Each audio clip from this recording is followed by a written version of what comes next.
Hi, I'm Rachel Lancaster, and this is the Magnificent Midlife podcast. This is where we celebrate women in midlife and beyond.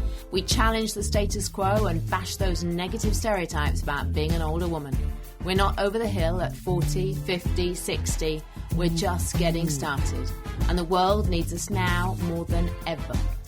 I'll be talking all things midlife, about issues that matter, and sharing fabulous stories of amazing women doing very cool stuff. Now's our time.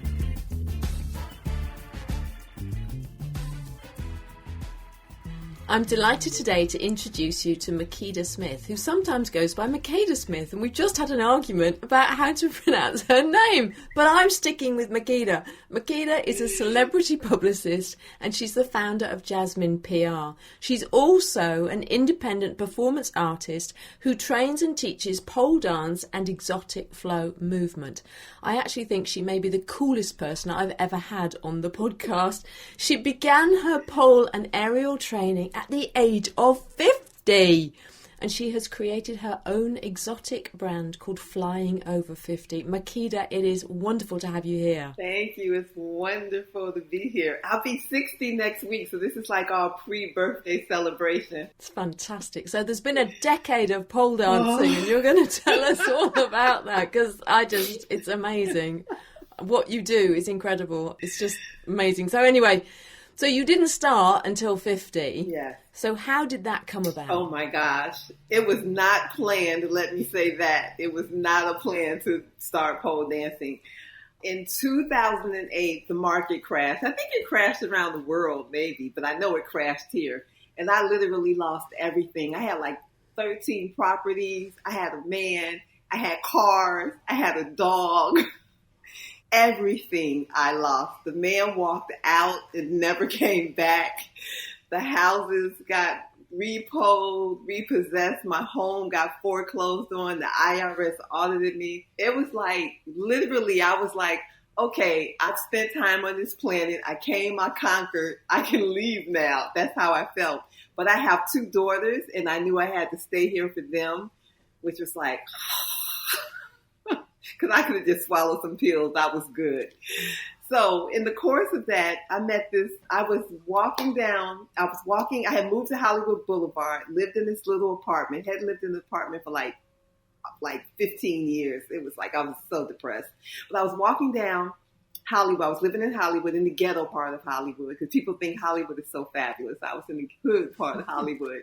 I was walking down the street. There was this woman on the boulevard doing a split, and there was a photographer taking a picture of her. She had fabulous blonde hair. She was so fabulous. I was like, ooh, look at her. And it was like in a movie, because I was walking, minding my own business, and I looked up and she was like right next to me. It was like a movie. You know how like your angel appears to you in like a movie? I was like, I just saw you back there. I was like in my mind, how did she get up from doing a split that fast and like end up right next to me? So she and I started chatting. She had a fabulous accent like yours. She was here visiting. I think she lived in Essex. Is Essex? Yeah, very close to where I am.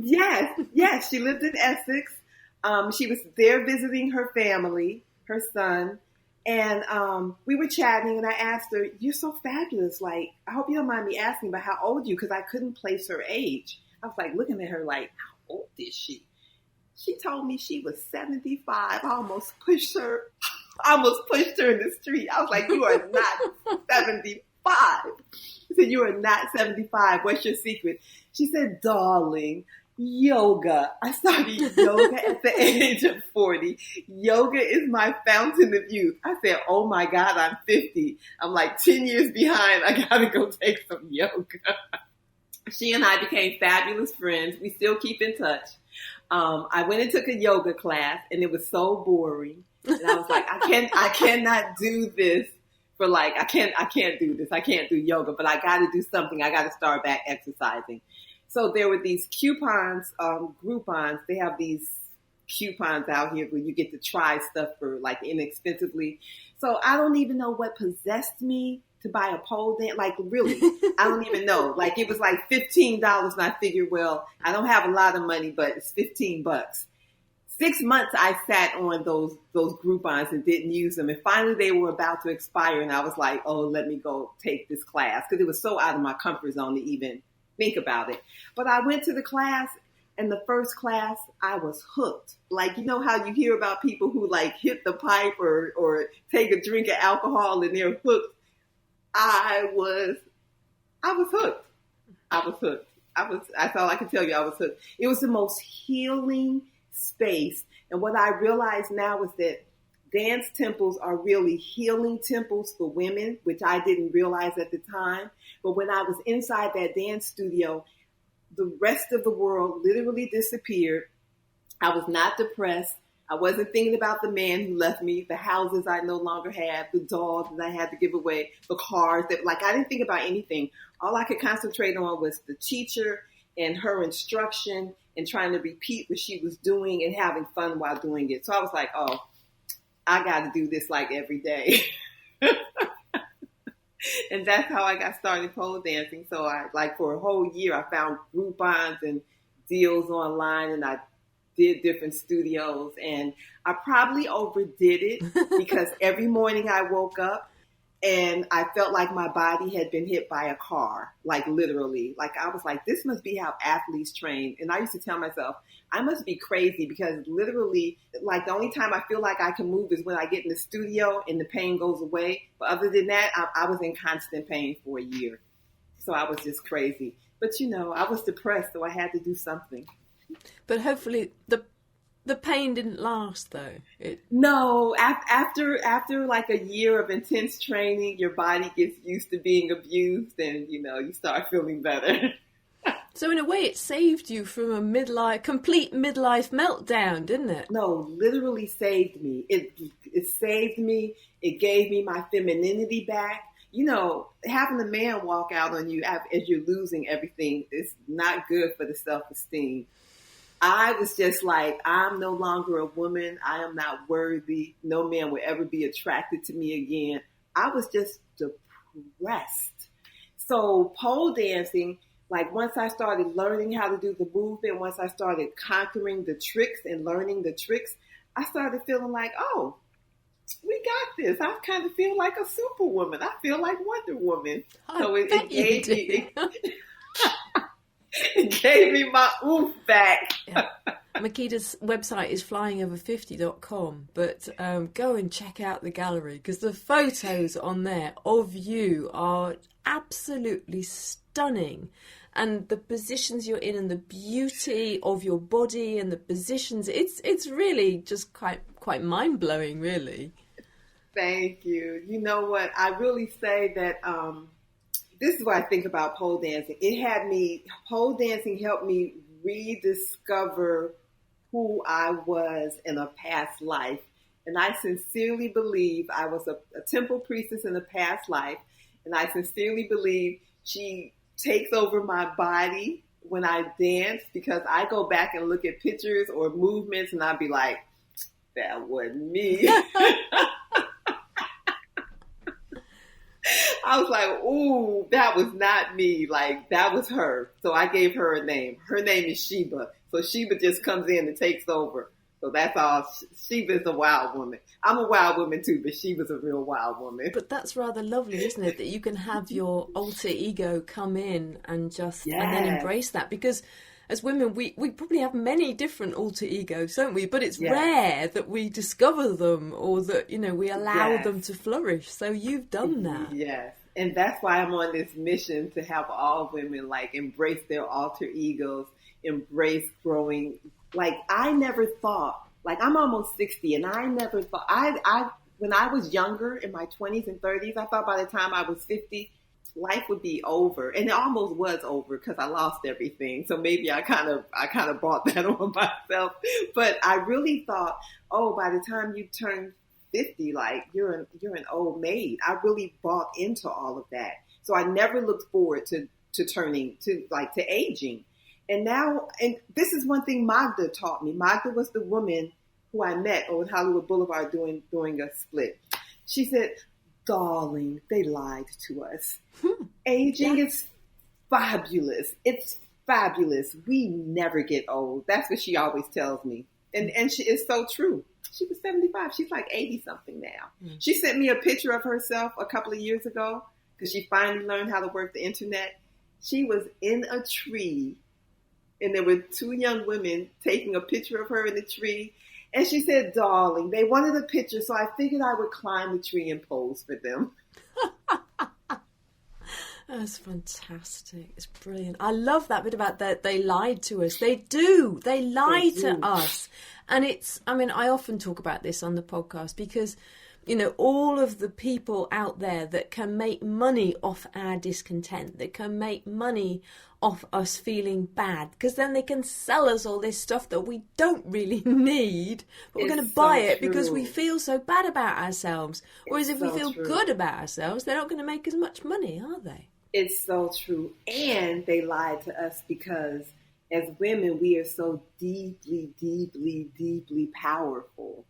And we grow more powerful as we age. And they don't want us to know our true power. Because, baby, we are powerful. Absolutely. Absolutely. I am totally on side with that. I just love getting older. We become more of ourselves, don't we? I just feel I'm growing into who I was always supposed to be. Can I tell you, I never thought I would be so excited about becoming 60. Like once I hit like 55, 56, I started checking out women who were 60 and they were so fabulous. I was like, oh my God, I can't wait to turn 60 because I know 60 unleashes a whole nother level of magic. And then there's 70. Like there's some women I follow on Facebook who are 70 and I'm like, 70 is mind blowing. So yeah, it gets better and better, and they lie to us, and they just make us think like they just lied, honey. And then when we can understand that and embrace that, it just transforms our experience of getting older, doesn't it? Completely. It does.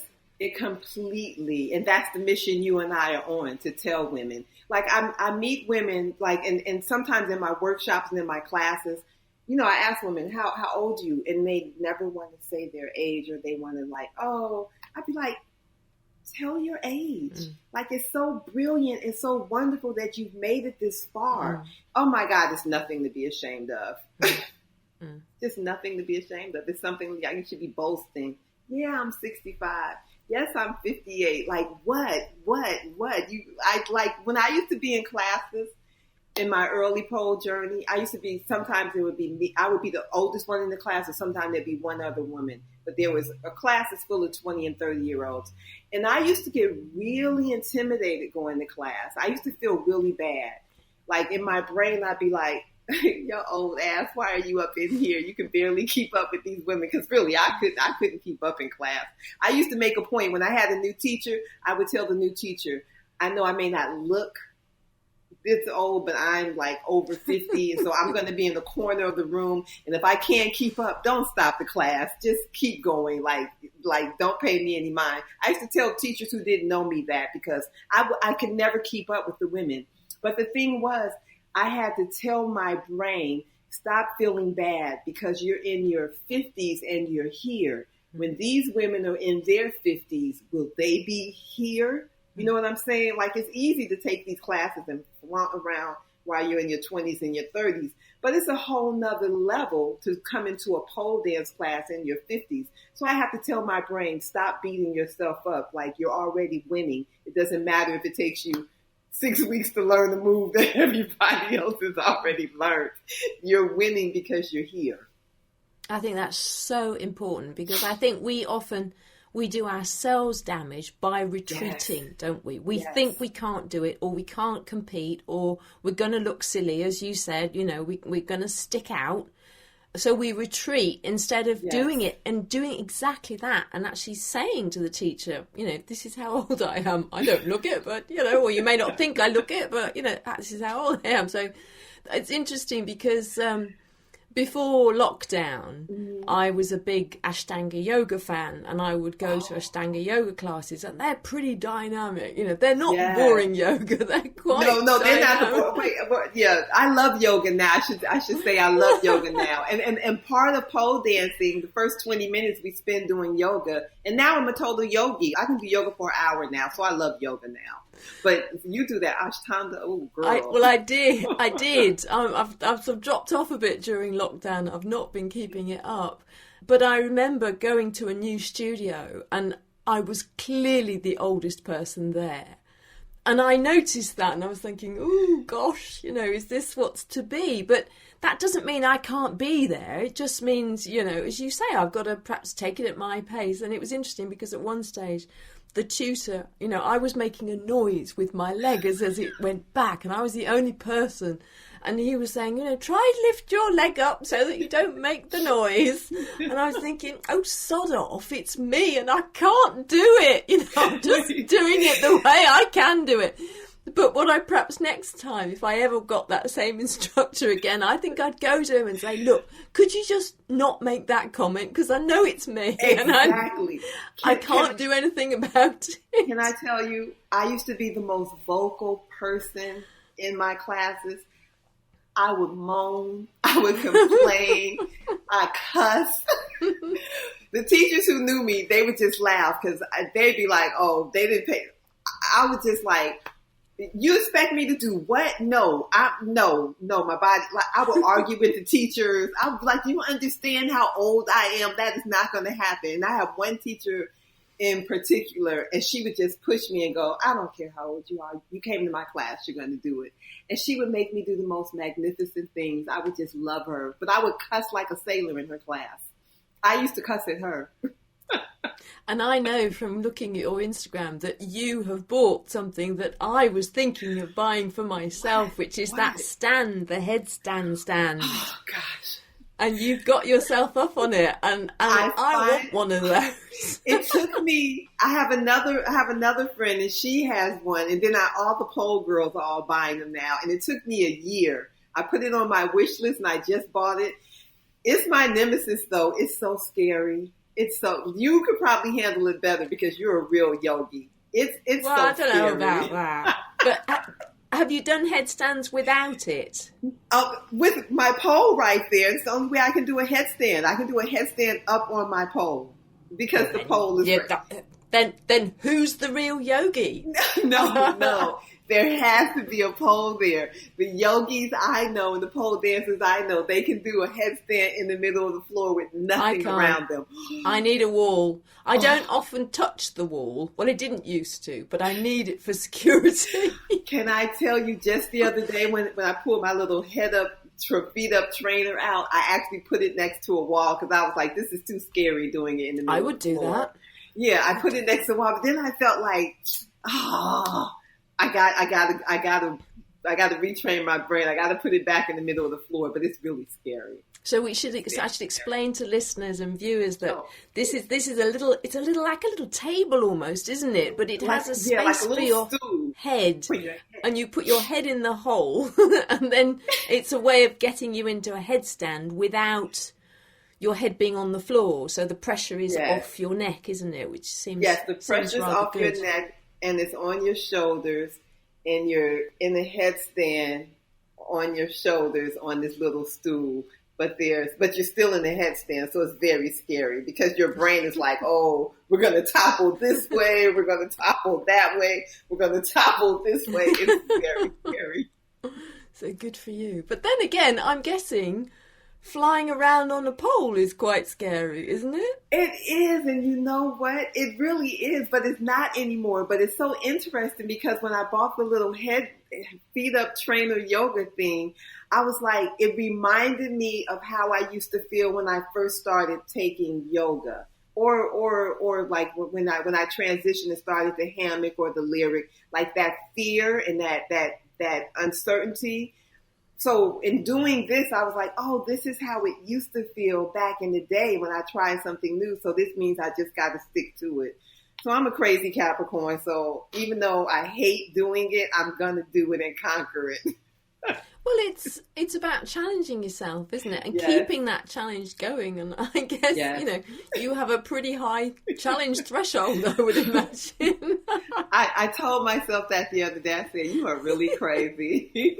Because I told myself the other day, I said, why can't you just be content pole dancing and hanging upside down on hammocks. Why do we have to introduce a new toy to the game? And now that you've tried it and it scares you, now it's like that just makes me more want to conquer it. I just said, oh my God, you're really crazy. I told myself that the other day. And then what's next? What will be the next challenge? Exactly. And then what's going to be next? Trapeze, I think. How about that? I've tried trapeze. Wait, you mean the trapeze that you hang from? Yeah. Yes, I've tried You've done that one? Oh. Yeah, I've done that. I've done trapeze, I've done hoop, I've done variations of different hoops, I've done hammock, I've done silks, I've done pole, I've done all that. Wow. Crazy. Wow.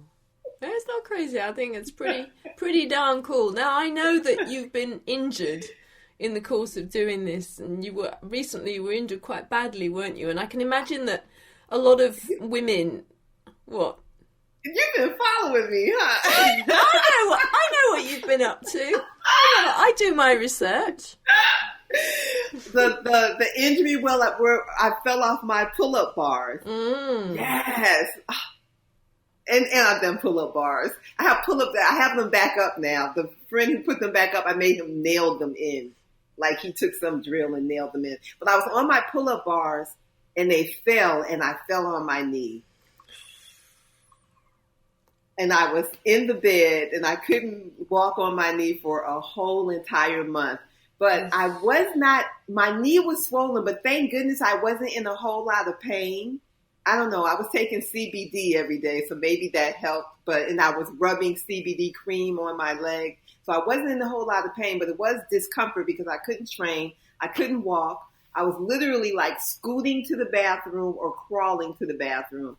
And then finally, like my daughter had this chair and she like the office chair, like 2 weeks or 3 weeks into my injury, my daughter rolled her office chair and said, "Mom, I'm so sick of you hopping around and crawling around. Take my chair." I was like, how come we didn't do this chair from the get-go? She was like, I don't know. I just thought about it today. I was like, this chair is everything. So I was rolling around the house in the chair. But yeah, that was, but I figured in a 10-year span, that was the worst injury. So, I can't really complain. I made it a whole 10 years, And it wasn't actually on the pole, was it? And it wasn't on the pole, no. And it wasn't my fault. It was the freaking bar fell. And it could have been worse. Yeah, it could have been a lot worse. Yeah. But I think that fear of injury often puts women off as they get a bit older, and we know that recovery time is longer. So it can stop us from doing things, but it clearly hasn't stopped you, and it hasn't stopped you even since your injury going back and, carrying on doing stuff on the pole. So what advice do you have for women to sort of get over that fear of injury? What can they do? The best thing, fear is like imagined. It's what we tell ourselves. And I always say this, and it's really hard, but it's our self-talk. Like our self-talk influences our reality. So if you reinforce fear, then fear is going to be reinforced. It's like when I was going to class in my early pole journey, and I was in the class with all the young women. Really, every day when I would schedule my classes, and then it come to the day and I would curse myself out. Why did you schedule this class? Because we really don't want to go. I really didn't want to go, but then I would get there and I would feel better. But it was the fear because I'd go to class and I'd be like, my brain would be like, you're going to be the youngest one there. You're not going to be able to keep up. You tell yourself all these things. So you really have to just tell yourself something different. And it sounds so simple, but it's not, because even now I have to tell myself all kinds of different things, because it's like one side of my brain is the negative side and the other side of the brain is the positive side, and they battle with each other. So you just really have to practice positive reinforcement. I tell some of my friends and my students, when your brain tells you something negative, make a point to counter it with something positive. And the more you counter it with something positive, you'll squash that negative voice. Right now, the negative voice is the louder voice. If you keep battling that negative voice, the positive voice becomes the louder voice. So even though I still have those battles, the positive voice is the louder voice, because the battle seems like it never freaking ends. And I know that also, I mean, I'm assuming that you do this in your teaching, but you certainly do it in your social feed, that you make the pole dancing accessible, because you're not always flying around the pole. Sometimes you're using the pole, but it's also about exotic movement, isn't it? It's about dance. So it's not just getting up on the pole, but using the pole and moving around it. And so I think that makes it very accessible, actually.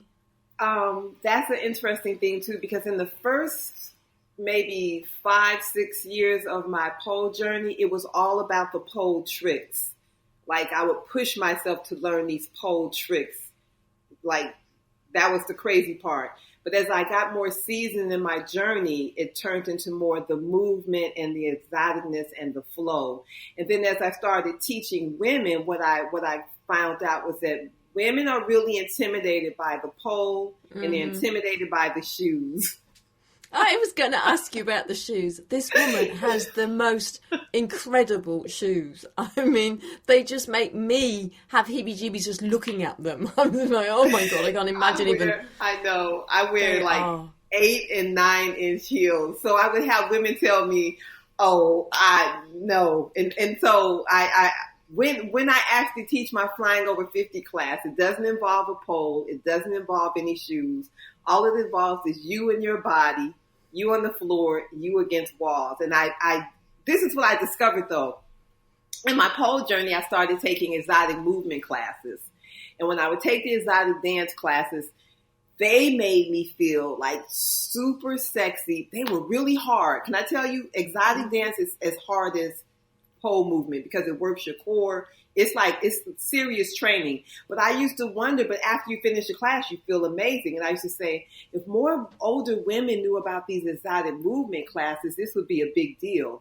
So now I teach exotic movement. And what I found out is once I introduce the women to exotic movement and they get back into their bodies and they get back feeling sensual, feminine, divine creatures, a lot of them then want to go take pole classes, and then they want to explore the shoes and, so I just did mine backward. I did the pole and then discovered exotic dance. So now I have the women do the exotic dance first, the exotic dance and the exotic movement, because that it's like a gateway. Once you start feeling like, oh, really sexy, then you're like, let me go walk around the pole. And do you find that women have a big sort of transformational journey like you did? Yes, I really do. My oldest student, I think she started with me when she was 69 or 70. So she's like 73, 74 now. And she always tells me that like the exotic movement classes just gave her whole mojo back. They give you your life back. This is what I tell women. I tell women when they come to my classes, like, if you don't take anything from this class, when you go home every day or 2 or 3 times a week, just shake your hips while you're washing dishes, brushing your teeth. Shake your hips. Your hips, your womb, that space is your power source. When we were little, we used to shake our hips. We used to have this little thing. Shake it to the east, shake it to the west, shake it to the one you love the best. Remember, I tell the women, remember when you were little, that's all you did was shake your hips and be sassy. How come when we get older, we don't shake our hips and be sassy anymore? It's because they told us we can't shake our hips, but we can shake our hips and we can be sassy. And if you don't do anything else, shake your hips. My auntie took my class. She's 85 now. She's in Chicago. When I went to Chicago, I taught a class and made all my cousins and relatives come. She's 85. Every time she talks to me, she always reminds me, I'm still shaking my hips. Every time I do my dishes, I shake my hips, and she's 85. And that's so bloody good for us too, isn't it? Because the hips is where we get locked in and we get all sorts of issues with our hips. So that is just brilliant. I'd say I'm wiggling my hips now. Yes. Because I'm standing up. There you go. Getting a bit of wiggle on. There you go.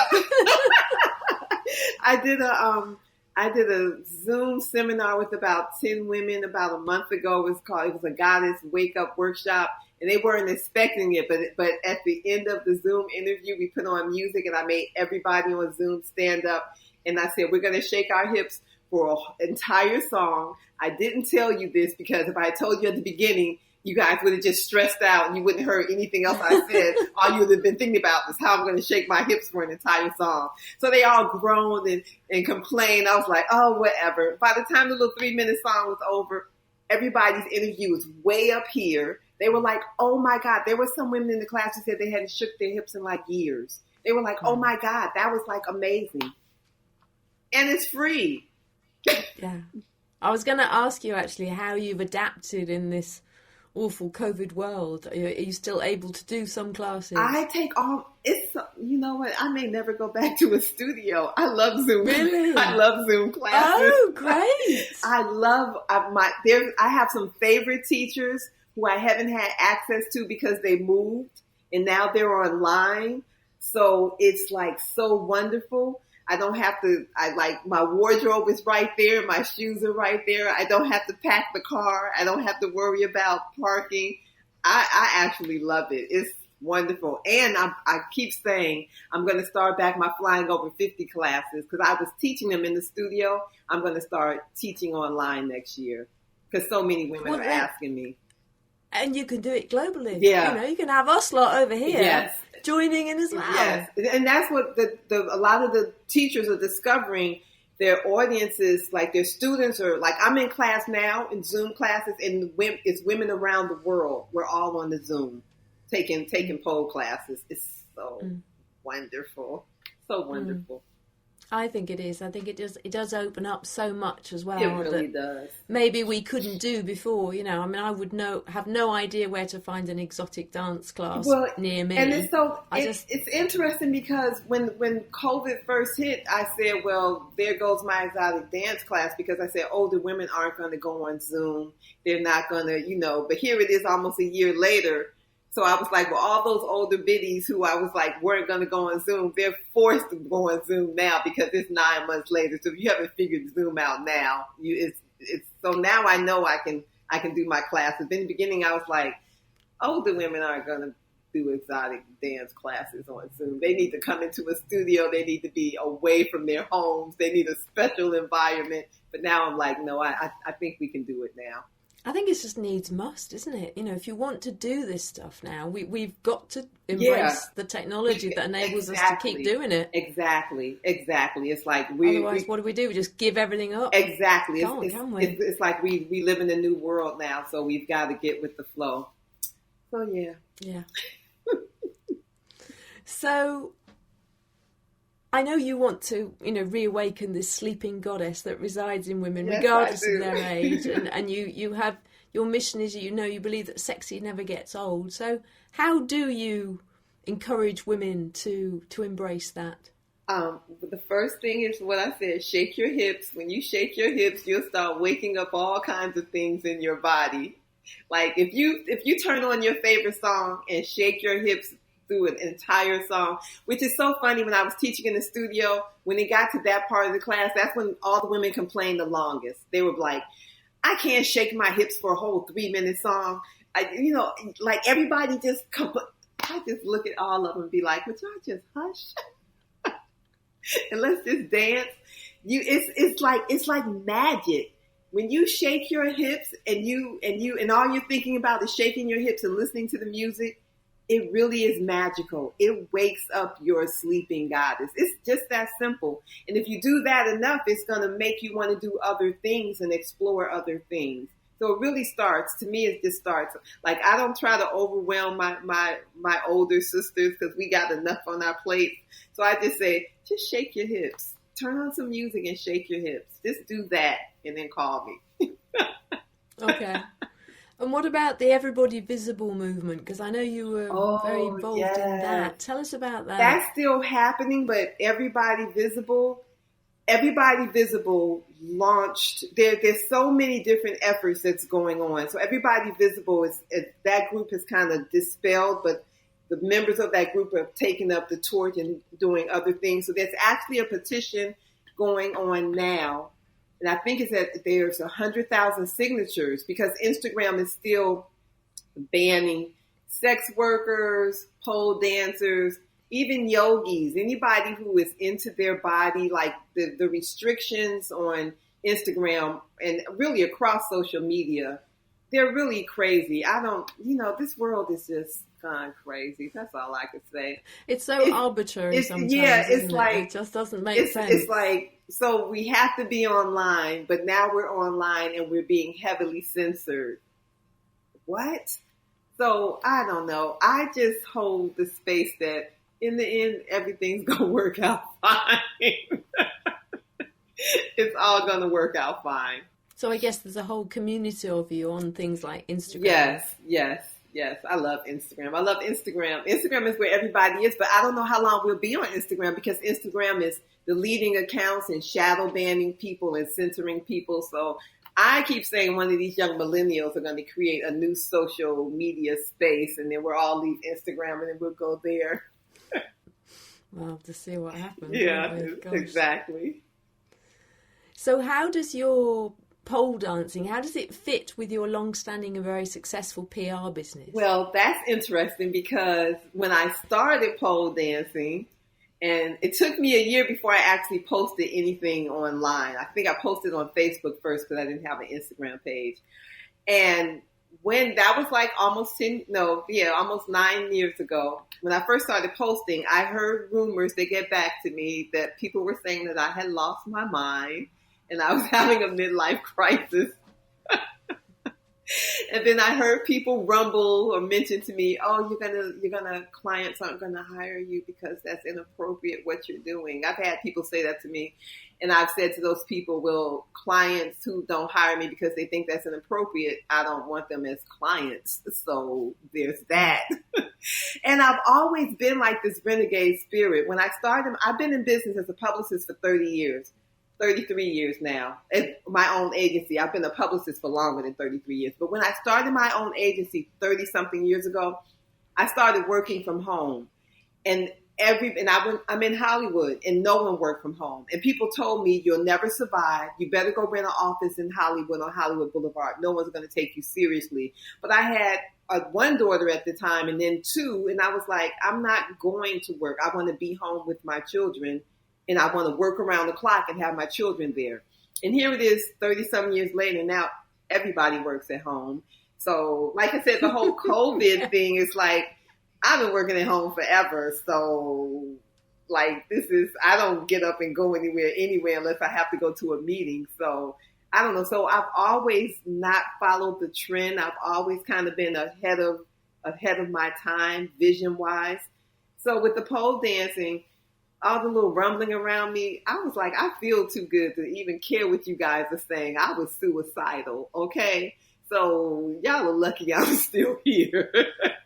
I was this close to suicide, literally. I would just wake up and be like, why did I wake up? Why am I still here?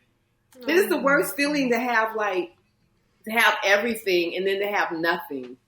It's like, I don't know. So I was like, I don't care what those people are saying. I'm trying to live, and pole dancing is giving me life right now. And would that have been different when you were younger? Would you have been more influenced by what people were saying? I don't think so, because I've always been like a crazy renegade. Like I said, when I started my business, people were telling me you can't work from home. Like 30 something years ago, people did not work. Literally, that was so unheard of.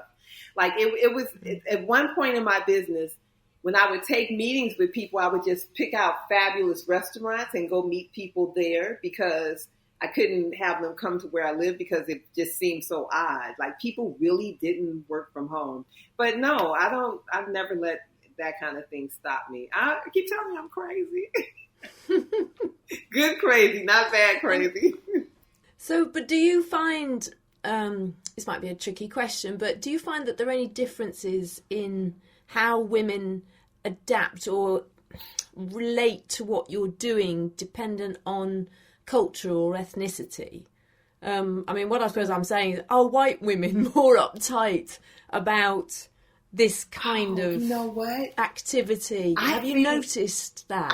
That's an interesting question, but I think Black women are more uptight. Really? Yes. It's the most interesting thing because in the pole community per se, there are a lot of Black women doing amazing things in the pole community, owning their studios. Like once I got into the pole community, there are a lot of Black women doing amazing things. But the majority of the pole community, and when I would go to class, it's the majority of white women. And even when I counsel Black women, I tell them, like, we are so, like, culturally, we are so uptight. I don't know. I think we're so uptight, and we concern ourselves with what other people think more. So in terms of like the whole dance thing, I have found that, I mean, people might get mad at me for saying this, but I have found that white women are freer in their expression. And maybe they've been afforded to be freer in their expression. I mean, you could argue it either way, but no, I think when I get women in class, Black women are uptight. You would think we would just be shaking our hips, and it's like, no, honey, I got to be like, girl, we just gonna shake the hips. Just close your eyes, let it go. Yeah. How interesting. Yeah. I think each culture, we all have our own hang-ups, don't we? Yeah. It's like, it's a cultural thing. And I mean, I'm not saying all Black women are uptight, because, you know, in this world, you say something and people take it out of context. But from my experience, I think it's older Black women. Older Black women are a little bit more uptight. And maybe it's because, you know, we just have this heavy burden on us and whatever. I mean, it could be a lot of reasons. I'm not saying it is a negative, but I tell, you know, I mean, really, like you said, in terms of my business being a publicist, it's because I don't care. But now, 10 years later, people have accepted the fact that, oh, she's a wild woman. She wears high heels. She dances half naked. Yeah, that's Makeda. She's crazy. Like they just accepted it. But in the beginning, I got a lot of backlash. I even on social media, I went viral once. People called me a granny stripper, and I got a lot of backlash in the Black press, and it was really, really bad. And it almost made me go under my bed and stop dancing, but I had to like self-talk myself through it, and I had to put myself out there even harder and say, I don't care what you guys are saying about me. I'm going to do me. Like, this is sexism. This is ageism. This is grannyism. You guys don't get to define who I am. And I've just stayed so rooted in that now I force people to accept it. But there was a period where, like, they tried to shut me down. I went, like, when I tell you it went viral, it went crazy, crazy, crazy viral, and it was really negative.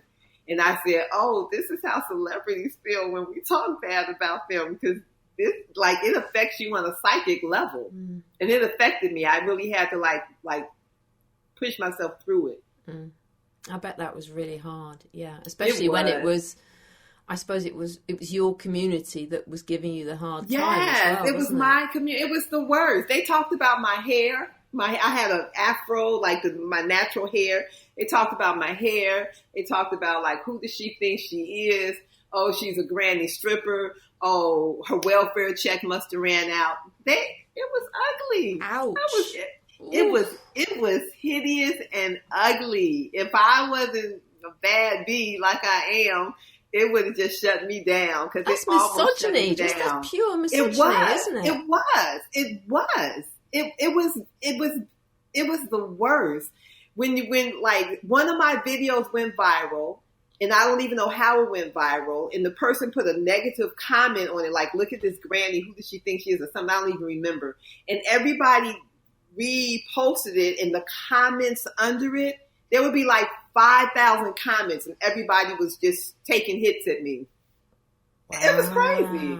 Yes. And it was Black folks. And I was just like, and I remember someone saying to me, if you were a white woman, they would be celebrating you for being older and dancing. But, you know, like I said, it gets into a cultural thing. So it's really interesting, isn't it? That dynamic's really interesting. That dynamic, yeah. They tried to shame me, but they don't shame me now. They can't shame me. Good for you. Good for you. So what do you love most about what you do? The PR part or the pole dancing part? Either. For me, Either. The PR part, for PR, I really love making people famous and helping people bring attention to whatever their passion is. I get a big kick when I do PR and my press release gets reposted in media. My clients are doing interviews and they're getting international media attention. That just soars my heart. It never gets tired. It just makes me so happy. So that's a real passion. And then pole dancing, it's just a real passion. I love feeding my divine feminine self. I love her. I'm so happy that we discovered each other. I was suicidal and I didn't know why I should live any longer. And now I really recognize myself as a priestess and a goddess, and I'm in love with myself. Wow. And I'm so happy to share this energy with other women. And so many women tell me they're so inspired, and it just makes me so happy because they lied to us. And, women like you and I, we have to get out there and dispel these lies because they are lies. Just lies. So what do you want women to know? I guess it's that, they lied to us. I want women to know that we are all goddesses, that there's a sleeping goddess in you, that sexy never gets old. I always say sexy is a job, not a game, because I'm not saying sexy is easy. Working out is not easy. Exercising is not easy. Shaking your hips is not easy. Walking into a dance class and you the oldest biddy in the room is not easy, honey. No, none of it's easy, but sexy is a job, not a game, and we got to do it. And sexy never gets old. That's what I tell all my women. Sexy never gets old. Eartha Kitt was in her 80s when she passed away, I think. Eartha Kitt was the sexiest of them all. There's so many fabulous older women. Mae West was an older queen. There's so many goddesses that we can look to who tried to give us the message. They were just fabulous and sexy and older women and owned it. So, give us a program, honey. Thank you for listening to this episode of the Magnificent Midlife Podcast. If you enjoyed it, please subscribe, share it, and leave me a review wherever you're listening. It really helps me get the message out. You can find out more information about this episode in the show notes at magnificentmidlife.com. That's also where you'll find strategies, support, and resources to help make your midlife magnificent. Get clarity on how to make the most of your next chapter. Help me change the world, one magnificent midlife woman at a time.